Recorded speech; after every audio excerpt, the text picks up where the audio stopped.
The daily show में आपका स्वागत है। मैं हूं आपका मित्र साथी हमदर्द मुकेश कुमार। दोस्तों, बिहार में सरकार बनाने का खेल शुरू हो गया है। राष्ट्रीय जनतांत्रिक गठबंधन को बहुमत मिला है, तो जाहिर है कि वो सरकार बनाने की अपनी तैयारी कर रही है।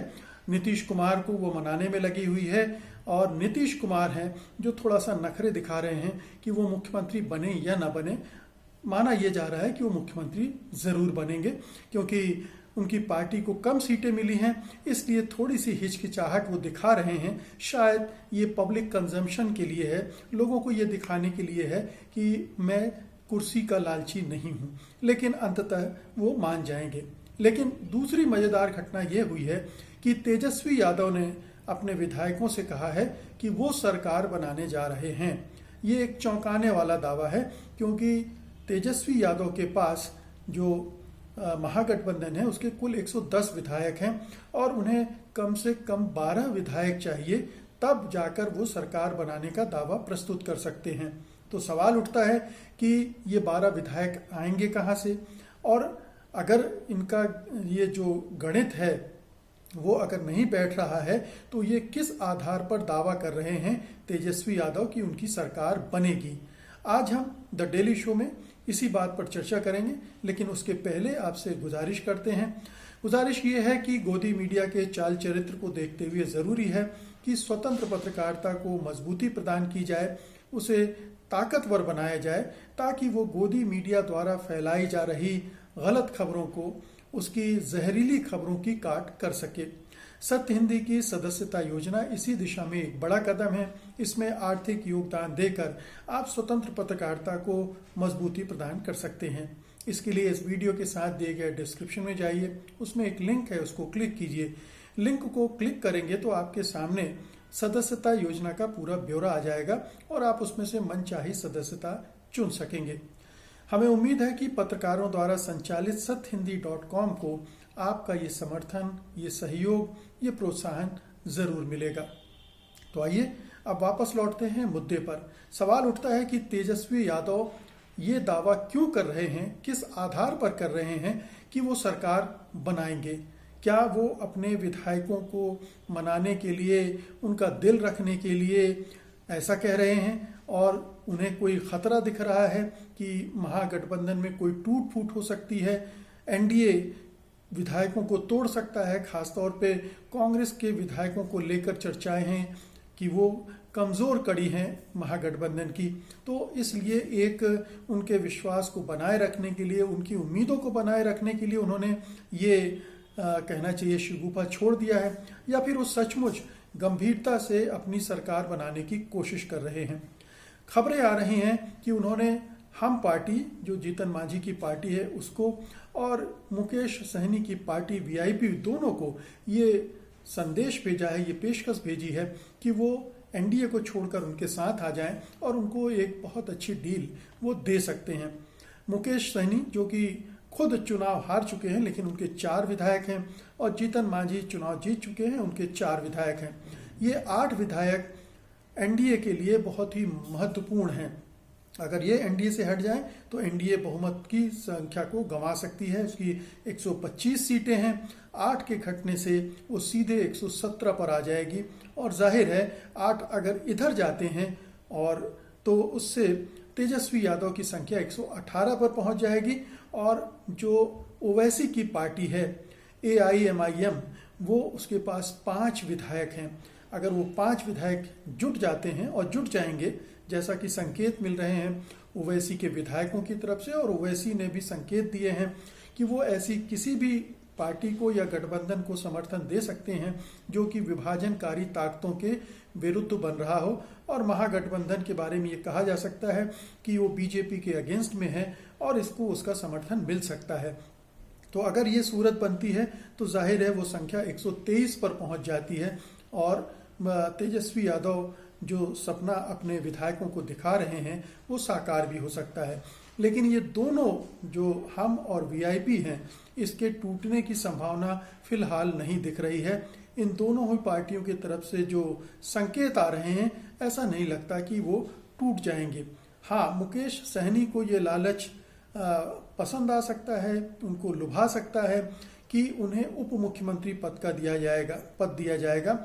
ऐसी सूरत में जबकि वो चुनाव भी नहीं जीत पाए हैं, केवल 4 विधायक हैं उनके और वो कभी भी टूटकर कहीं जा भी सकते हैं, वो इस तरह का एक कोई फैसला कर सकते हैं जिसमें उन्हें उप मुख्यमंत्री पद मिले और उनकी पार्टी के भी विधायकों को कुछ पद वगैरह मिल जाए, एक आध मंत्री बन जाए और दूसरे तरह के जो सरकारी पद होते हैं अध्यक्ष वगैरह के और निर्देशकों के, वो सब बंटते हैं, तो उनमें से कुछ निगोशिएशन हो सकता है, बार्गेनिंग हो सकती है।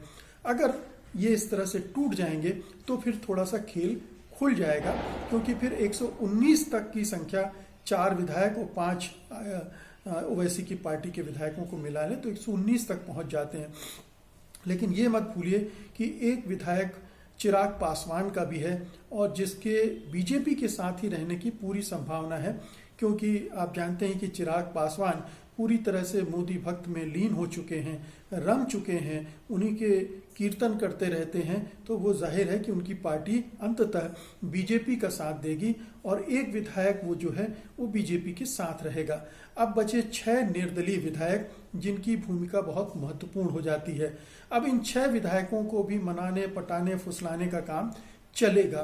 तो ऐसी सूरत में कौन किस बेहतर स्थिति में है विधायकों को तोड़ने के, अपने साथ मिलाने के, ये तमाम खेल हैं। यानी एक हॉर्स ट्रेडिंग पटना में शुरू हो चुकी है और ये दोनों ही खेमे इस खेल में जुट गए हैं कि कौन किसके कहां से कितने विधायक तोड़ सकता है, या जो निर्दलीय विधायक हैं उनमें से कितनों को अपने साथ जोड़ सकता है। निश्चित रूप से इस समय एनडीए पावर में है, बिहार में भी सत्ता में है, केंद्र में भी सत्ता में है।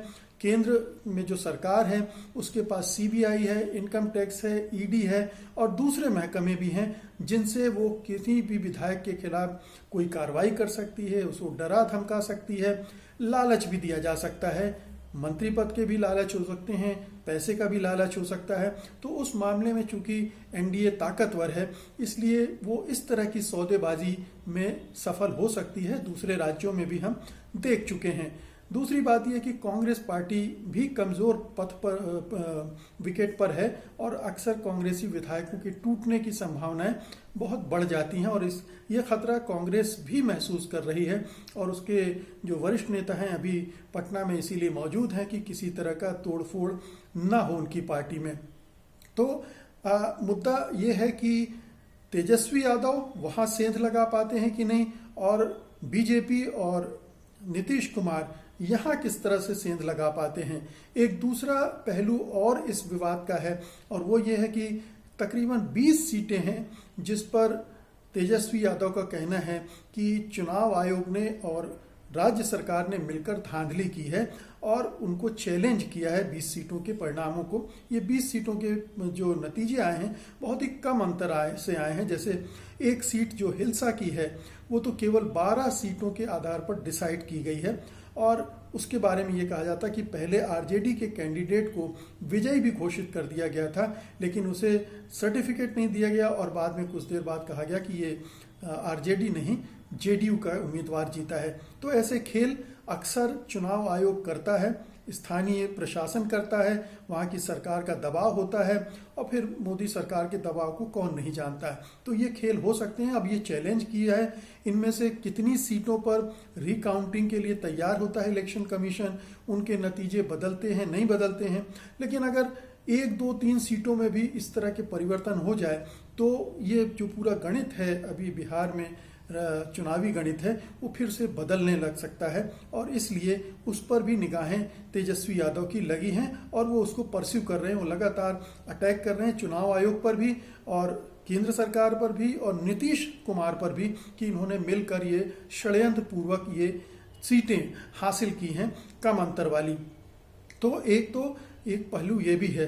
दूसरा पहलू ये है कि नीतीश कुमार भले ही अभी हिचक दिखा रहे हैं मुख्यमंत्री बनने की और सरकार में शामिल होने को लेकर भी उनके अंदर बहुत सारे ऊहापोह होंगे कि ये जो बीजेपी की बड़ी संख्या वाली सरकार है उसमें उनकी क्या हैसियत होगी, वो ठीक से पहले जैसे काम कर पाएंगे या नहीं कर पाएंगे, उन्हें वो सम्मान और वो अधिकार मिलेंगे या नहीं मिलेंगे, इसको लेकर भी सवाल उठ रहे हैं। उधर दिग्विजय सिंह जो मध्य प्रदेश के पूर्व मुख्यमंत्री हैं, उन्होंने बार बार ट्वीट करके नीतीश कुमार को कहा है कि उन्हें तेजस्वी यादव को आशीर्वाद देना चाहिए, मुख्यमंत्री पद के लिए उनकी सरकार बनाना चाहिए, उनको समर्थन करना चाहिए और उन्हें राष्ट्रीय राजनीति में आ जाना चाहिए, क्योंकि ये समय है जब धर्मनिरपेक्ष ताकतों को मजबूत किया जाना चाहिए और बीजेपी की जो डिवाइसिव पॉलिटिक्स है, विभाजनकारी राजनीति है, उससे लड़ने के लिए खड़ा होना चाहिए।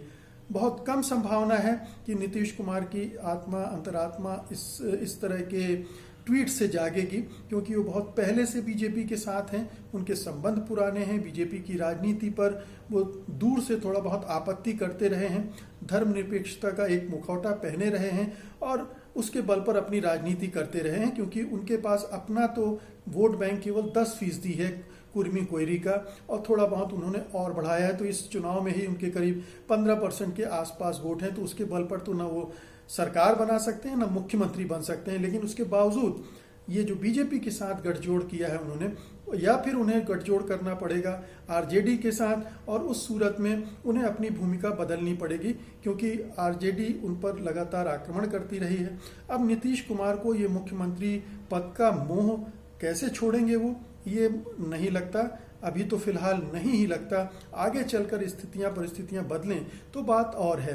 तो मौजूदा हालात में तेजस्वी यादव जो कुछ दावा कर रहे हैं, जो कोशिश कर रहे हैं, वो बहुत फलीभूत होते नहीं दिख रही है, क्योंकि ना उनके पास दूसरी तरह की शक्तियां हैं, ताकत है, धन बल है, मीडिया बल भी नहीं है, और जाहिर है कि जो सरकारी मशीनरी की ताकत होती है वो भी नहीं है।